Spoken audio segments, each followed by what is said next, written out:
अस्सलाम वालेकुम, मेरा नाम है डॉक्टर सईद फ़राज़ इकबाल। उम्मीद है आप लोग खैरियत से होंगे। आज ये जो मेडिसिन आप मेरे हाथ में देख रहे हैं, ये एक मल्टी विटामिन है।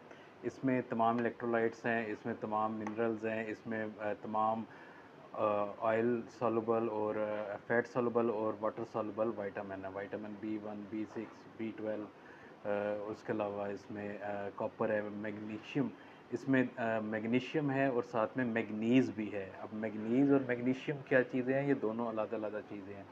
मैंगनीज़ जो है ये बोन की density, connective tissue, reproductive system, इन सब में काम करता है और ये बहुत माइनर अमाउंट में चाहिए होता है, जो कि इसमें 1 mg है। और मैग्नीशियम जो है वो हमारा न्यूरॉन और ये जो है हमारा पेरिफेरल और सिंपैथेटिक सिस्टम है, इसको बनाता है, न्यूरॉन की फॉर्मेशन में हेल्प करता है।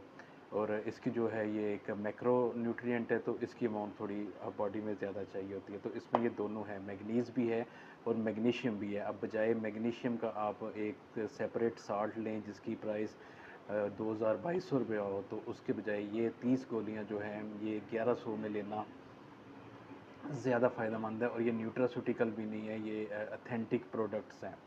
अब ये जो आप मेरे हाथ में देख रहे हैं डिब्बी, ये कौन लोग इस्तेमाल कर सकते हैं? ये तमाम लोग जो ग़िज़ाई किल्लत का शिकार हैं, तमाम ज़ईफ़ लोग, बुज़ुर्ग लोग जो खाना ठीक से नहीं खाते, एक टाइम का खाते हैं, एक टाइम का स्किप कर देते हैं। ऐसे हालात में जो है वो इसको यूज़ कर सकते हैं। वो लोग जो ऑपरेशन के बाद रिकवरी की स्टेज में हैं, वो लोग इसे यूज़ कर सकते हैं। वो लोग जो किसी बहुत बड़ी बीमारी के बाद उठे हैं और वो रिकवरी फ़ेज़ में हैं, वो लोग इसको यूज़ कर सकते हैं।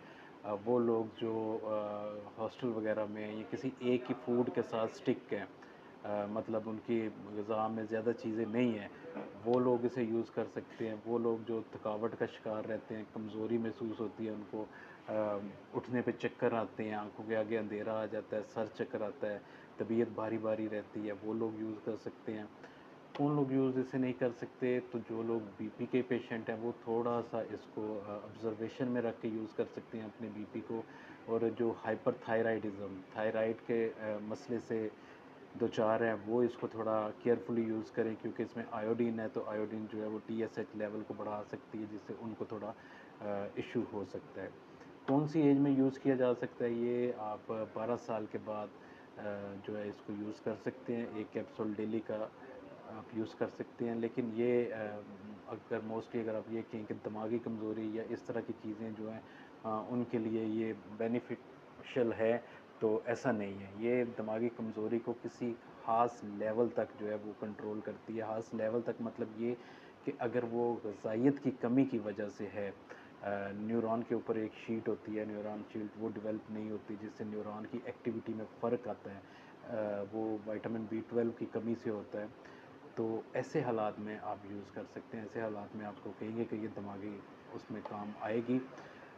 उसके अलावा सेक्सुअल एक्टिविटीज़ के लिए, सेक्सुअल अपने आप को फ़िट रखने के लिए, उसके लिए यूज़ की जा सकती है। विटामिन ई है, इसमें ज़िंक है। ज़िंक जो है वो स्पर्म प्रोडक्शन में सबसे मेन जो है इंग्रेडिएंट होता है, जो कम बनता है बॉडी में, जो डिस्चार्ज होने से पहले, और जो सेमन का लिक्विड फ्लूइड होता है उसमें ज़िंक की काफ़ी मिकदार होती है। उसके अलावा आप इसको जनरल वीकनेस को ख़त्म करने के लिए यूज़ कर सकते हैं। लेकिन अगर आप कहें कि इससे आपका वज़न बढ़े, आपके जिस्म पे गोश्त आए, तो वो नहीं आएगा। वो सिर्फ़ एक्सरसाइज़ विद डाइट उसी से आएगा। जिम करने से, मसल बनाने से वो जो है वज़न आएगा। बाकी फ़ैट वग़ैरह अगर आप अपना ज़्यादातर लड़कियाँ कॉन्शियस होती हैं पिचके हुए गाल। तो पिचके हुए गाल जो हैं ये अमूमन हार्मोनल चेंजेस से जो है ना ये बेटर होते हैं। जैसे ही शादी वगैरह होती है तो उसके बाद औरतों का चेहरा जो है ना वो भरा-भरा हो जाता है। तो वो भी इससे उस पे कोई असर नहीं पड़ेगा। ये जो इसकी इंडिकेशन मैंने आपको बताई है, जनरल वीकनेस वगैरह, किसी भी किस्म की डेफिशिएंसी है, बच्चों में कैल्शियम की डेफिशिएंसी हो जाती है, दाग बन जाते हैं वाइट-वाइट, या मट्टी-शट्टी खाना शुरू कर देते हैं। इवन प्रेगनेंसी में भी आप इसको यूज़ कर सकते हैं। लेकिन फर्स्ट ट्राइमेस्टर के बाद आप इसे ना यूज़ कर सकते हैं। तो बाकी फिर भी आप अपने गायनेकोलॉजिस्ट को कंसल्ट किए बगैर इसको मत यूज़ कीजिएगा, क्योंकि प्रेगनेंसी में कोई भी मेडिसिन जो यूज़ करना है वो हार्मफुल हो सकती है। फॉलिक एसिड भी है इसमें, इलेक्ट्रोलाइट में पोटाशियम है, क्लोराइड है। पोटाशियम वगैरह बीपी को भी स्टेबल रखती है और बाकी भी जो है हार्ट के फंक्शन पे भी अच्छा इफ़ेक्ट करती है। इसमें दो तीन तीन चीज़ें हैं, सेलेनियम, क्रोमियम और मोलिब्डेनम।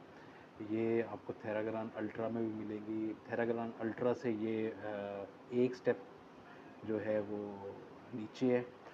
थेराग्रान अल्ट्रा जो है वो अभी तक की मेरी फेवरेट मल्टी विटामिन है, तो ये आप कंसीडर कर सकते हैं ताकत वगैरह के लिए। इम्यूनिटी अच्छी करती है, नो डाउट। अगर आपका बॉडी का सिस्टम अच्छा है, एंटीऑक्सीडेंट है जो ये इन्फ्लेमेशन कम करते हैं, इन्फ्लेमेशन कम होती है तो इम्यूनिटी अच्छी होती है। इम्यूनिटी अच्छी होती है तो आप बीमारियों से ज़्यादा अच्छे से लड़ सकते हैं, खासकर वायरल बीमारियां, ये जो हमारी मौसमी बीमारियां हैं, इनमें ये इम्यूनिटी से आप फाइट कर सकते हैं। बाकी दुआओं में याद रखिएगा। अल्लाह हाफिज़। कुछ भी पूछना हो कमेंट में पूछ सकते हैं, लेकिन ऐसे ना पूछ लेना कि क्या मैं ये मेडिसिन खा सकता हूँ, क्योंकि मुझे आपके बारे में कोई इल्म नहीं है। आप कौन हैं, कैसे हैं, क्या हालात में हैं, किन कंडीशन में हैं, कितने बीमार हैं, कितने बीमार नहीं हैं, तो ऐसे मैं नहीं कुछ बता सकूँगा कि खा सकते हैं कि नहीं। लेकिन अगर आप पूरी अपना बताएंगे तो फिर बताया जा सकता है। बाकी दुआओं में याद रखिएगा। अल्लाह हाफिज़।